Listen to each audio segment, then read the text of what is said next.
तो इस क्वेश्चन में आपसे ये बोला गया है कि अगर कोई डिविडेंड है जिसकी डिग्री m है और डिवाइजर है जिसकी डिग्री n है, जहाँ पे m greater than equal to n है, तो आप कोशेंट और रिमाइंडर की डिग्री के बारे में क्या कह सकते हैं। हम इसको एग्जाम्पल्स के थ्रू देखते हैं। हमने पहला एग्जाम्पल देखा था x² + 2x + 3 divided by x + 1। इस केस में कोशेंट x + 1 आया था और रिमाइंडर 2 आया था। एक और एग्जाम्पल हमने देखा था x³ + 4x - 5 divided by x² - 3।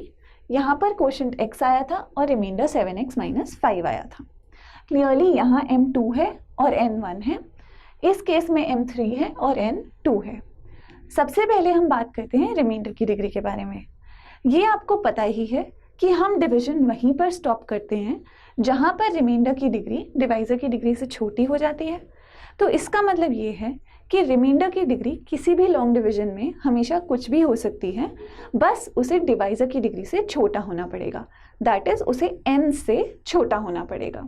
तो इसका मतलब ये हुआ कि यहाँ पर डिवाइजर की डिग्री 1 थी, इसलिए रिमाइंडर की डिग्री जहाँ 0 हो गई हम रुक गए। यहाँ पर डिवाइजर की डिग्री 2 थी, रिमाइंडर की डिग्री जब 1 हो गई तो हम रुक गए। किसी किसी केस में अगर डिवाइजर की डिग्री 2 है तो रिमाइंडर की डिग्री 0 भी हो सकती है। क्यों? क्योंकि वो कुछ भी हो सकती है, बस उसे 2 से कम होना है। इसका मतलब वो 0 भी हो सकती है, 1 भी हो सकती है। अगर कभी हमारे डिवाइजर की डिग्री 3 है तो रिमाइंडर की डिग्री 0, 1 या 2 इनमें से कुछ भी हो सकती है। अब हम बात करते हैं कोशेंट की डिग्री के बारे में।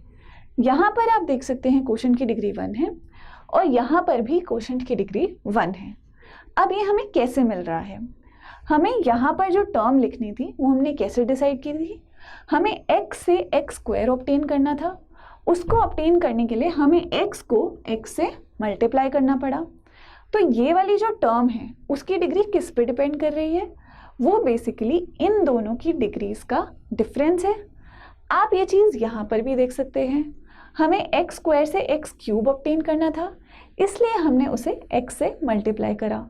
ये जो x मिला है इसकी डिग्री भी इस 3 और 2 का डिफरेंस है।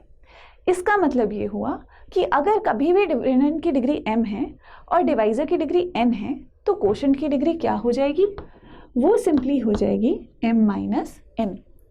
लेकिन इस क्वेश्चन में हमसे सबसे पहली चीज़ क्या बोली गई थी? हमसे बोला गया था कि m is greater than equal to n। अब ऐसा क्यों बोला गया था? अगर m n से छोटा हो जाएगा तो क्या प्रॉब्लम होगी? अब आप यहाँ पर सोचिए, अगर इस टर्म की डिग्री से छोटी हो जाएगी तो क्या हम ये डिवीजन परफॉर्म कर पाएंगे? ऑब्वियसली नहीं।